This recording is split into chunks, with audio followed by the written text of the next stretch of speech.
ಎರಡು ಸಿನಿಮಾ ಅಣ್ಣವ್ರಿಗೆ ಬಹಳ ನೆನಪು ನರಸಿಂಹರಾಜು ಅವ್ರ ಜೊತೆಗೆ ಮಾಡಿದ್ದು. ಒಂದು ಸತ್ಯ ಹರಿಶ್ಚಂದ್ರ. ಸತ್ಯ ಹರಿಶ್ಚಂದ್ರದಲ್ಲಿ ನಕ್ಷತ್ರಿಕನ ಪಾತ್ರ. ಇನ್ನೊಂದು ಬೆಂಗಳೂರು ಮೇಲ್ ಸಿನಿಮಾ.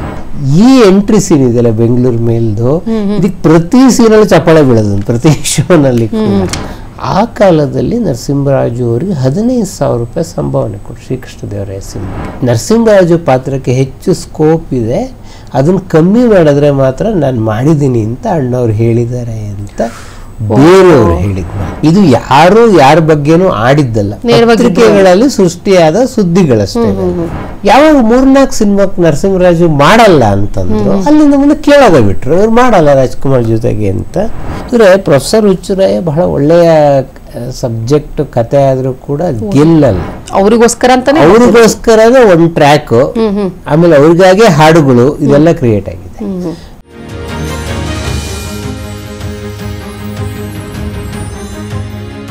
ವೀಕ್ಷಕರೇ, ಕಳೆದ ಸಂಚಿಕೆಯಲ್ಲಿ ನಾವು ಕನ್ನಡದ ಹಾಸ್ಯ ಚಕ್ರವರ್ತಿ ನರಸಿಂಹರಾಜು ಅವರ ಜೀವನದ ಬಗ್ಗೆ, ಅವರ ಸಿನಿಮಾ ಕರಿಯರ್ ಬಗ್ಗೆ, ಹಾಗೇನೆ ಯಾವ ರೀತಿ ಅವರು ಪರ್ಸನಲ್ ಲೈಫ್ ಹಾಗೂ ಸಿನಿಮಾ ಲೈಫ್ ನ ಯಾವ ರೀತಿ ಬ್ಯಾಲೆನ್ಸ್ ಮಾಡ್ಕೊಂಡು ಹೋಗ್ತಾ ಇದ್ರು, ಇವೆಲ್ಲದ್ರ ಬಗ್ಗೆ ಮಾತಾಡಿದ್ವಿ. ನರಸಿಂಹರಾಜು ಅಂತ ಅಂದ ತಕ್ಷಣ ಖಂಡಿತವಾಗ್ಲೂ ಕೂಡ ಅಲ್ಲಿ ಡಾಕ್ಟರ್ ರಾಜ್ಕುಮಾರ್ ಅವರ ಹೆಸರು ಬರುತ್ತೆ. ಡಾಕ್ಟರ್ ರಾಜ್ಕುಮಾರ್ ಅವರ ಅಂತ ಅಂದ ತಕ್ಷಣ ಅಲ್ಲಿ ನರಸಿಂಹರಾಜು ಅವರ ಹೆಸರು ಬಂದೇ ಬರುತ್ತೆ. ಇವರಿಬ್ರು ಸುಮಾರು 100ಕ್ಕೂ ಹೆಚ್ಚು ಸಿನಿಮಾಗಳಲ್ಲಿ ತೆರೆ ಮೇಲೆ ನಟಿಸಿದವರು. ಇವರಿಬ್ರು ಜೋಡಿಯನ್ನ ನೋಡೋದಕ್ಕೇನೆ ಪ್ರೇಕ್ಷಕರ ಸಾಗರ ಹರಿದು ಬರ್ತಾ ಇತ್ತು. ಸುಮಾರು 30 ವರ್ಷಗಳ ಸ್ನೇಹ ಇವ್ರದ್ದು. ಈ 30 ವರ್ಷಗಳ ಸ್ನೇಹ ಸರ್ ಒಂದು ನಂತರ ಅದು ಸ್ನೇಹ ಮುರಿದು ಬೀಳುತ್ತೆ. ಅದಕ್ಕೆ ಕಾರಣ ಏನು? ಯಾಕಂದ್ರೆ ಗಳಸ್ಯ ಕಂಠೆ ಅಷ್ಟೊಂದು ಆತ್ಮೀಯರಾಗಿದ್ದವರು, 100ಕ್ಕೂ ಹೆಚ್ಚು ಸಿನಿಮಾಗಳಲ್ಲಿ ಜೊತೆಗೆ ಅಭಿನಯಿಸಿದವರು, ಸ್ನೇಹ ಮುರಿದು ಬೀಳಕ್ಕೆ ಕಾರಣ ಏನು ಸರ್? ಬಿಗಿನಿಂಗ್ ಅಲ್ಲಿ ಸ್ನೇಹದ ಬಗ್ಗೆ ಒಂದೆರಡು ಮಾತು. ಹೇಳಿ. ಅಣ್ಣವರು ಹತ್ರ ನಾನು ನರಸಿಂಹರಾಜು ಒಂದು ಸಂಚಿಕೆ ಮಾಡುವಾಗ ಕೇಳಿದೆ, ನರಸಿಂಹರಾಜು ಅಂದ್ರೆ ನಿಮ್ಗೆ ನೆನಪಾಗೋದು ಏನು ಅಂತ. 2 ಸಿನಿಮಾ ಅಣ್ಣವ್ರಿಗೆ ಬಹಳ ನೆನಪು ನರಸಿಂಹರಾಜು ಅವ್ರ ಜೊತೆಗೆ ಮಾಡಿದ್ದು. ಒಂದು ಸತ್ಯ ಹರಿಶ್ಚಂದ್ರ. ಸತ್ಯ ಹರಿಶ್ಚಂದ್ರದಲ್ಲಿ ನಕ್ಷತ್ರಿಕನ ಪಾತ್ರ ನರಸಿಂಹರಾಜು. ಅದರಲ್ಲಿ ವಿಶ್ವಾಮಿತ್ರ ಹೇಗಾದರೂ ಸುಳ್ಳಾಡಿಸ್ಬೇಕು ಹರಿಶ್ಚಂದ್ರನ ಹತ್ರ ಅಂತ ಹೇಳಿ ಬಹಳ ಪ್ರಯತ್ನ ಪಡ್ತಾನೆ. ಒಂದಿನ ನಕ್ಷತ್ರಕ್ಕೆ ಓಡ್ ಬರ್ತಾನೆ. ಇದು ನಾಟಕದಲ್ಲೂ ಬಹಳ ಪ್ರಸಿದ್ಧವಾದ ಸೀನ್ ಇದು. ಶ್ರೀ ಸಾಮ್ರಾಜ್ಯ ನಾಟಕ ಮಂಡಳಿ ರಾಜ್ಕುಮಾರ್ ಮಾಡುವಾಗಲೂ ನರಸಿಂಹರಾಜು ಮಾಡೋರು ಆ ಪಾತ್ರ. ಇಲ್ಲಿ ಓಡ್ ಬಂದ್ಬಿಟ್ಟು ಹೇಳ್ತಾನೆ, ಗುರುಗಳೇ ನಾವು ಕಷ್ಟ ಎಲ್ಲ ಮುಗೀತು, ಸುಳ್ಳು ಹಾಡ್ಬಿಟ್ಟ ಹರಿಶ್ಚಂದ್ರ ಅಂತ. ಇವ್ನಿಗೆ ಆಶ್ಚರ್ಯ, ಏನೇನು ಪ್ರಯತ್ನ ಪಟ್ಟರು ಹಾಗೆಲ್ಲ ಏನು ಸುಳ್ಳಾಡ್ದ ಅಂತ. ಅಲ್ಲ ನಿಮ್ಮನ್ನು ಕರುಣಾಮಯಿಯಿಂದ ಇದಕ್ಕಿಂತ ಸುಳ್ಳು ಬೇಕೆ? ಅದು ಆ ಟೈಮಿಂಗ್ ನರಸಿಂಹರಾಜು ಅಂದ್ರೆ ಅಣ್ಣವ್ರು ತುಂಬಾ ನೆನಪು ಮಾಡ್ಕೊಳ್ಳೋರು. ನರಸಿಂಹರಾಜು ಅಂದ್ರೆ ಆರೋಲಯ್ಯ ನೆನಪಾಗೋದು ಅಂತೇಳಿ. ಇನ್ನೊಂದು ಬೆಂಗಳೂರು ಮೇಲ್ ಸಿನಿಮಾ. ಬೆಂಗಳೂರು ಮೇಲ್ ಸಿನಿಮಾದಲ್ಲಿ ನರಸಿಂಹರಾಜುಗೆ ಇಷ್ಟುದ್ದ ಹೆಸರು, ಬಾಬು ರಾಜೇಂದ್ರ ಪ್ರಸಾದ್ ವೆಂಕಟ ಗಿರಿಜಾರಮಣ ತಿಪಟೂರು ಅಂತ. ಆ ಟ್ರೈನ್ ಮೇಲೆ ಅದು ಎಂಟ್ರಿ ಸೀನೇ ಅದು. ಆ ಟ್ರೈನ್ ಮೇಲೆ ಅದು ಅಂಟಿಸಿರ್ತಾರೆ. 17 ಲಗೇಜ್ ಎತ್ಕೊಂಡು ನರಸಿಂಹರಾಜು ಬರ್ತಾರೆ, ಹತ್ತುತ್ತಾರೆ. ಫಸ್ಟ್ ಒಬ್ಳು ಚೆನ್ನಾಗಿರೋ ಹುಡುಗಿ ಕೂತಿರ್ತಾಳೆ, ಅವಳನ್ನ ಮಾತಾಡಿಸ್ಬೇಕು ಅಂತ ಅವಳನ್ನ ಮಾತಾಡಿಸ್ತಾಳೆ. ಇದು ಸಿನಿಮಾ ಅಲ್ಲಿ ಡಿಟೆಕ್ಟಿವ್ ಸಿನಿಮಾ ಬೆಂಗಳೂರು ಮೇಲೆ. ಅಲ್ಲಿಂದ ಮುಂದಕ್ಕೆ ತಿರುಗುತ್ತೆ. ಅಣ್ಣವ್ರಿಗೆ ಈ ಸೀನ್ ಬಹಳ ಇಷ್ಟ, ಎಂಟ್ರಿ ಸೀನ್ ರಾಜ್ಕುಮಾರ್. মানে ನಾರ್ಮಲಿ ಒಬ್ಬ ಕಮಿಡಿಯನ್ ಇಂದ ಎಂಟ್ರಿ ಸೀನ್ ತಗೊಳ್ಳೋದು ಒಂದು ಚಾಲೆಂಜ್. ಹೀರೋ ಇಂದ ಎಂಟ್ರಿ ತಗೊಳ್ತಾರೆ, ಇಲ್ವಾ ಹೀರೋ ಎಂಟ್ರಿ ಆಗೋದಕ್ಕೆ ಚಪ್ಪಾಳೆ ಬೀಳುತ್ತೆ. ಬಟ್ ಅಣ್ಣವ್ರು ಯಾವಾಗ್ಲೂ ಹೇಳೋರು, ಈ ಎಂಟ್ರಿ ಸೀನ್ ಇದೆಯಲ್ಲ ಬೆಂಗಳೂರು ಮೇಲ್ದು, ಇದಕ್ಕೆ ಪ್ರತಿ ಸೀನಲ್ಲಿ ಚಪ್ಪಾಳೆ ಬೀಳೋದು ಪ್ರತಿ ಶೋನಲ್ಲಿ. ಸೊ ಬಿಗಿನಿಂಗ್ ಅದೇನೆ. ಹೌದಾ, ಅದು ಶುರುವಾಗೋದೇ ಬೆಂಗಳೂರು ಮೇಲೆ ಆ ಸೀನಿಂದ. ಇದಕ್ಕೆ ನರಸಿಂಹರಾಜು 17 ಲಗೇಜ್ ಎತ್ಕೊಂಡು ಬರೋದು ನೋಡೇ ಜನ ಚಪ್ಪಾಳೆ ಹೊಡೆಯೋರಂತ. ಇದು ಈ ಥರದ ಇದು ಸಣ್ಣ ಒಂದು ಅಸಮಾಧಾನದ ಎಳೆ ಅಂತ ತಿಳ್ಕೊಬೋದು, ಇಲ್ದೇನೂ ಇರ್ಬೋದು. ಅದು ವಿಶ್ಲೇಷಣೆಗೆ. ಸಾಮಾನ್ಯಕ್ಕೆ ನಾನು ಗಮನಿಸಿದಾಗೆ ನನ್ನ ಅನುಭವದಲ್ಲಿ ಅಣ್ಣವ್ರ ಕಹಿ ಯಾವತ್ತೂ ಮಾತಾಡ್ತಿರ್ಲಿ. ಯಾವತ್ತು ನಾನು ತುಂಬ ಸಲ ಅವ್ರ ಹತ್ರ ಬಿಡಿಸೋದಕ್ಕೆ ಪ್ರಯತ್ನ ಪಟ್ಟಿದ್ದೀನಿ. ಅವರು ಯಾರ ಬಗ್ಗೆನೂ ಮಾತಾಡ್ತಿರ್ಲಿ. ಅದು ಇವರಿಂದ ನಾವು ಏನೋ ಒಂದಿಷ್ಟು ಸುಧಾ ನರಸಿಂಹರಾಜು ಹತ್ರದಿಂದ ಈ ಥರದ ಇದರಲ್ಲಿ ಶ್ರೀಕೃಷ್ಣ ದೇವರಾಯದಲ್ಲಿ ಪಂತ್ಲು ಅದರ ಪ್ರೊಡ್ಯೂಸರು. ತೆನಾಲಿ ರಾಮಕೃಷ್ಣನ ಪಾತ್ರ ಯಾರು ಮಾಡಬೇಕು ಅಂತಂದಾಗ ನರಸಿಂಹರಾಜುನೇ. ಎಲ್ಲರೂ ಒಂದು ಆಕ್ಷೇಪಣೆ ಮಾಡ್ತಾರೆ. ನರಸಿಂಹರಾಜುಗೆ ಈಗಾಗಲೇ ಒಂದು ಇಮೇಜ್ ಇದೆ.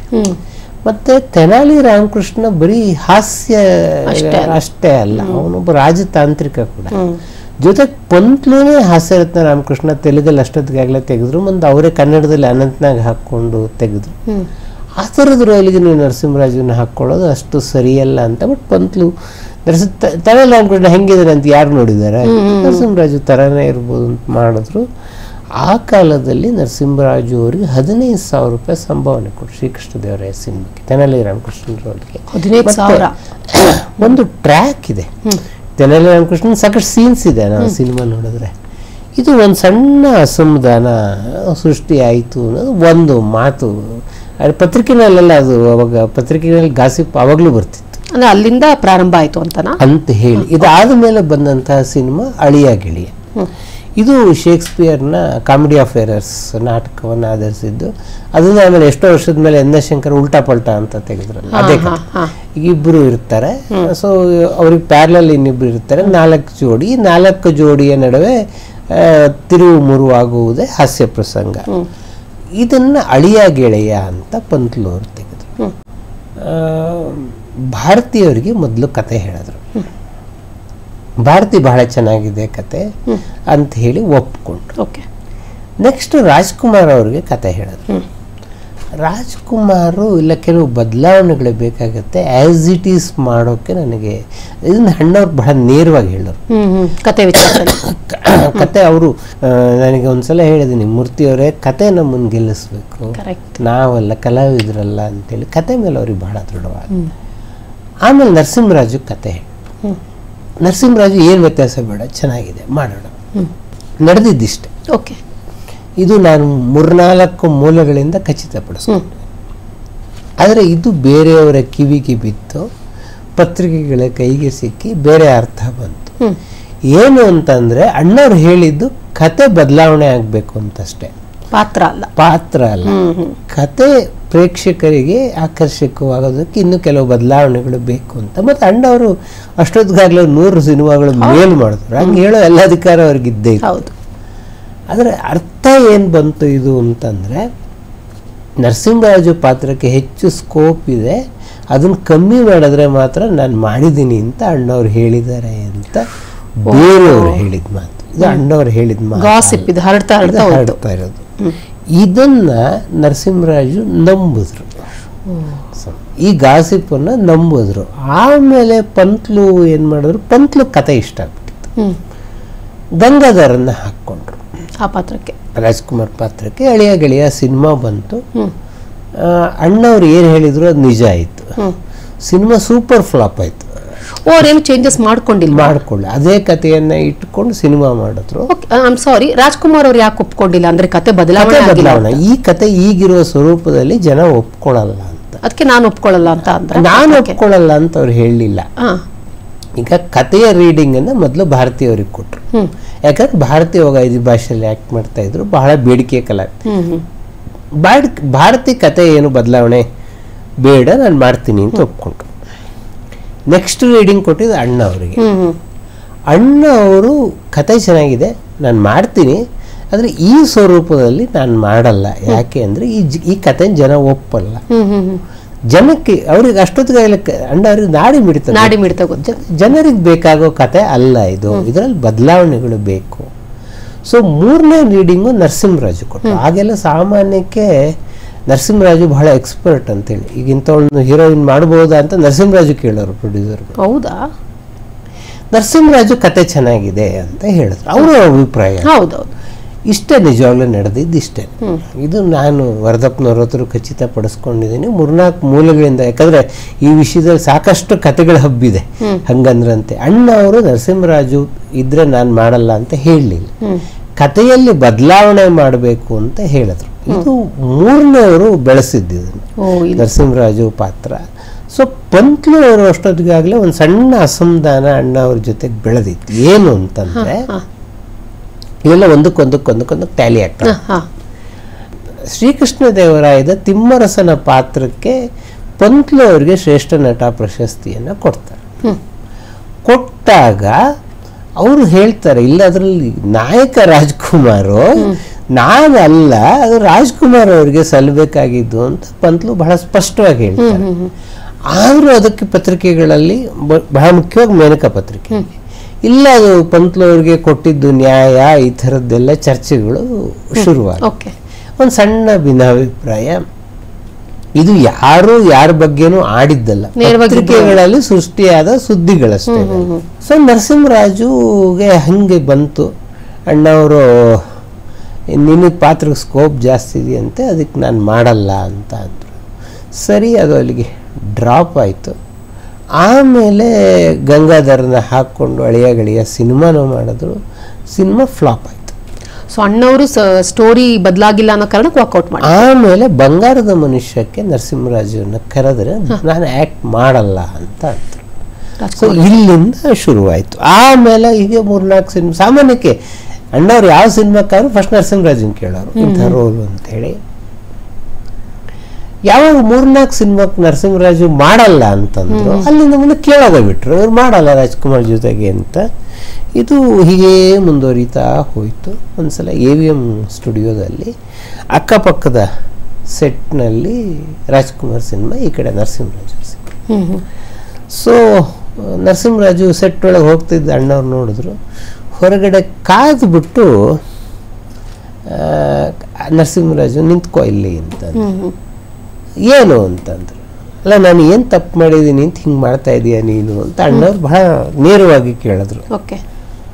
ನರಸಿಂಹರಾಜು ಏನು ಉತ್ತರ ಹೇಳಿಲ್ಲ. ಯಾಕಂದ್ರೆ ಏನು ಅಲ್ಲೂ ನಿನ್ನ ಸ್ನೇಹ ಇಷ್ಟು ಹಳೇದು, ನಿನಗೆ ಏನಾರು ಅಸಮಾಧಾನ ಇದ್ರೆ ನನ್ನ ಹತ್ರ ಕೇಳ್ಬೋದಾಗಿತ್ತಲ್ಲ, ನನ್ನ ಸಿನಿಮಾದಲ್ಲಿ ಮಾಡಲ್ಲ ಅಂತ ಹಿಂಗೆ ಮುಂದೆ ಹೋಗ್ತಾ ಇದೆಯಲ್ಲ, ಸರಿನಾ ಇದು? ಅವಾಗ ನರಸಿಂಹರಾಜು ಹೇಳಿದ್ರು, ಅಲ್ಲ ನನ್ನ ಪಾತ್ರಕ್ಕೆ ಸ್ಕೋಪ್ ಇದೆ ಅಂತ ಸಿನಿಮಾದಲ್ಲಿ ಮಾಡಲ್ಲ ಅಂತಂದೆಯಲ್ಲ, ಇದೇ ನನ್ನ ಸ್ನೇಹಕ್ಕೆ ಕೊಡೋ ಬೆಲೆ. ಅವಾಗ ರಾಜ್ಕುಮಾರಿಗೆ ಅರ್ಥ ಆಯ್ತು, ಇವ್ರು ಹಿಂಗೆ ತಿಳ್ಕೊಂಡಿದ್ದಾರೆ ಅಂತ ಹೇಳಿ.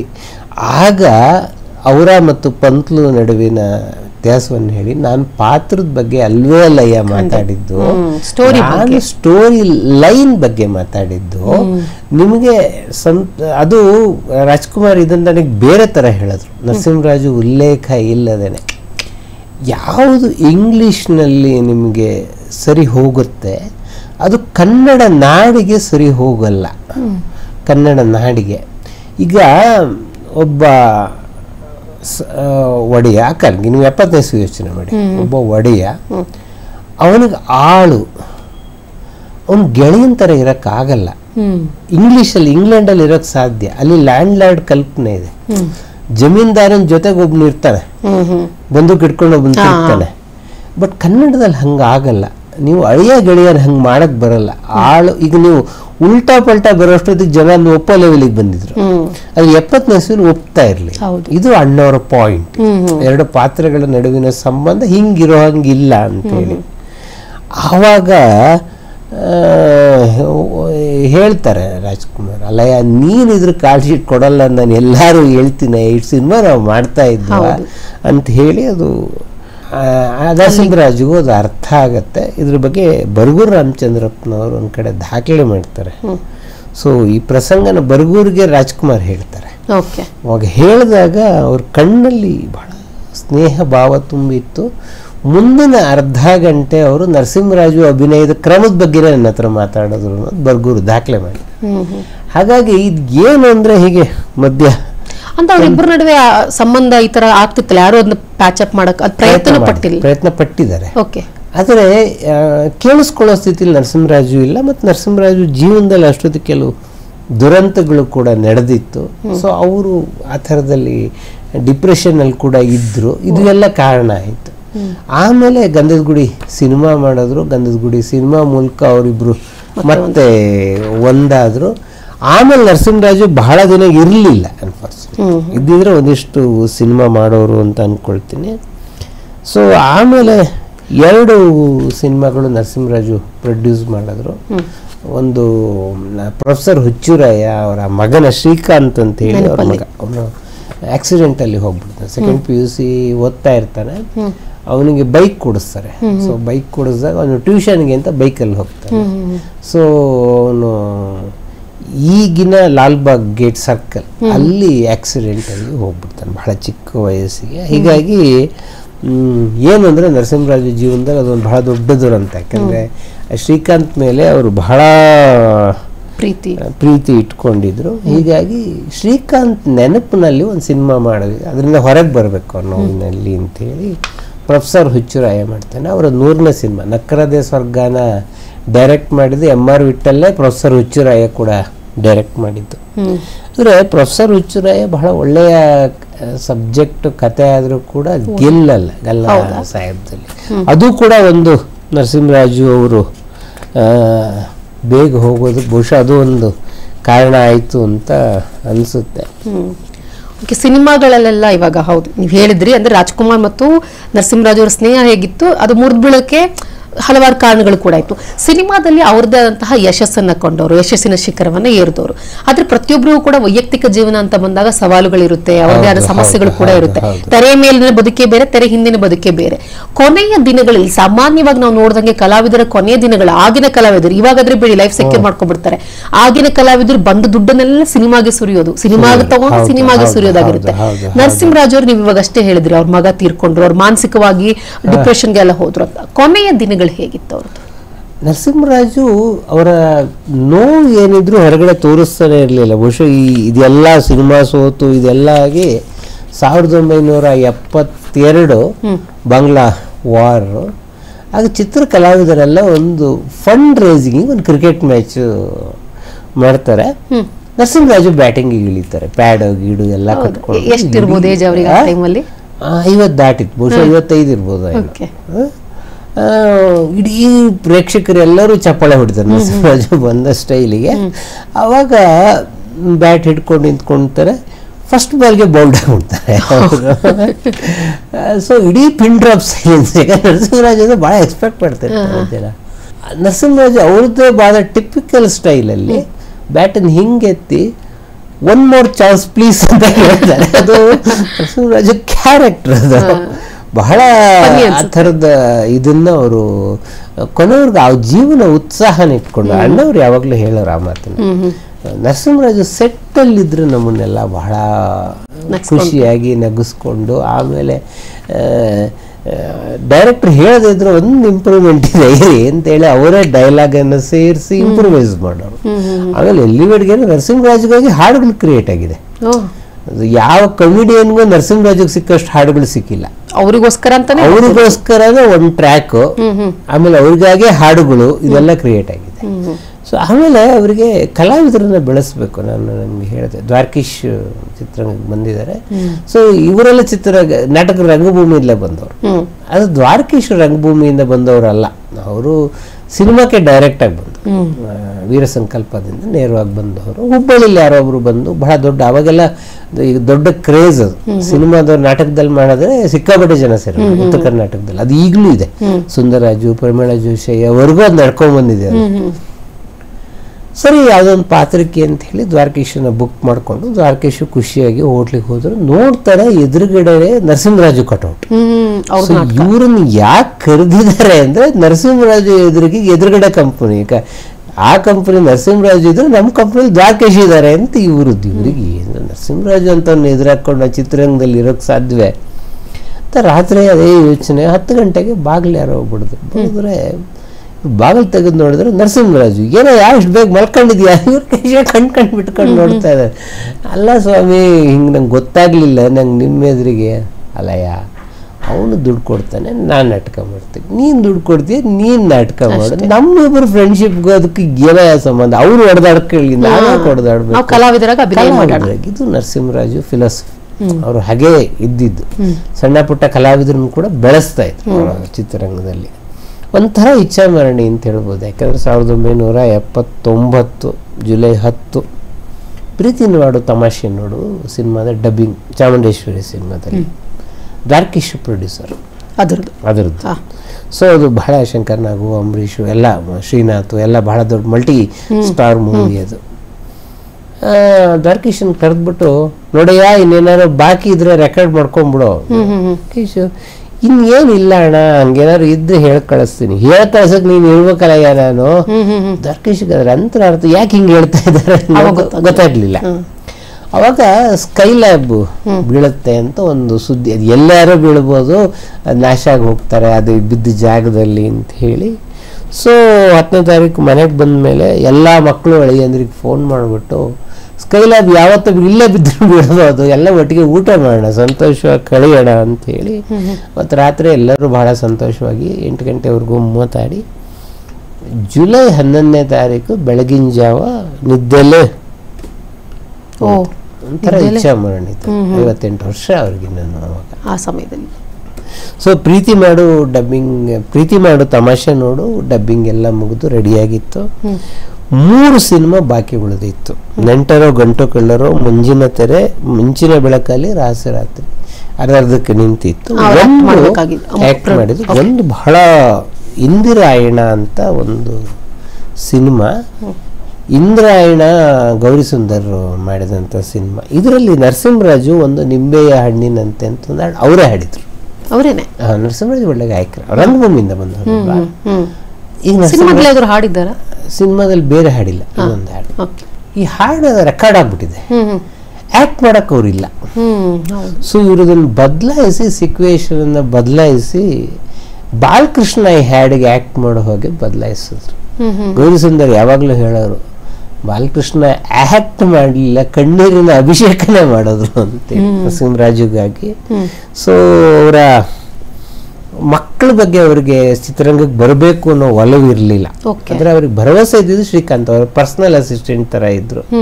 ಅವರ ಮಗಳು ಧರ್ಮವತಿ, ಅದೀಗ ಅವಿನಾಶ್ ಇದ್ರಲ್ಲ, ಅವರ ಅಮ್ಮ ಮಕ್ಕಳ ರಾಜ್ಯದಲ್ಲಿ ಮಾಡಿದ್ರು. ಶ್ರೀಕಾಂತ್ ವಾತ್ಸಲ್ಯ ಸಿನಿಮಾದಲ್ಲಿ ಆಕ್ಟ್ ಮಾಡಿದ್ರು. ಲಕ್ಷ್ಮೀಪತಿ ರಾಜು ಸುಭದ್ರ ಕಲ್ಯಾಣದಲ್ಲಿ ಮಾಡಿದ್ರು. ಆಮೇಲೆ ನರಹರಿ ರಾಜು ಅಥವಾ ಗುರು, ಆಮೇಲೆ ಕೆಲವು ಸಿನಿಮಾದಲ್ಲಿ ಶಿವಸೈನ್ಯ, ಅಮ್ಮ ಅವ್ರ ಗಂಡ, ಈ ಥರದ ಸಿನಿಮಾದಲ್ಲಿ ಮಾಡಿದ್ರು.